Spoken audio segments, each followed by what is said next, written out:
যারা সব সময় আস্তাগফিরুল্লাহ পড়ে তাদের রিজিকের কোনো টেনশন হয় না, রিজিক নিয়ে তাদের আর কোনো চিন্তা থাকে না। আল্লাহ নবী নূহ আলাইহিস সালাম যিনি ওনার জাতিগোষ্ঠীকে বলেছিলেন ফাকুলতু আস্তাগফিরু রাব্বাকুম ইন্নাহু কানা গাফফারা, তোমরা বেশি বেশি ইস্তিগফার পড়ো, তিনি ক্ষমাশীল।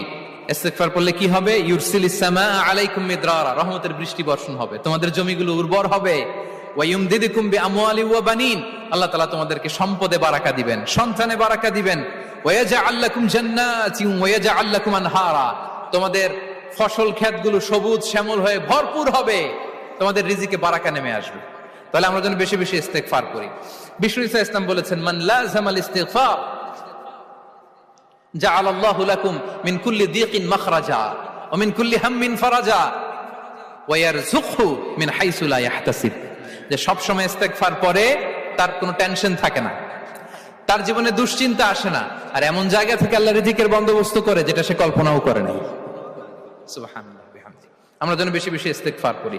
আস্তাগফিরুল্লাহ এটা হচ্ছে ভেরি শর্ট ফর্ম অফ ইস্তিগফার, অথবা পড়তে পারেন আস্তাগফিরুল্লাহ আল্লাযী লা ইলাহা ইল্লা হুয়াল হাইয়ুল কাইয়্যুম।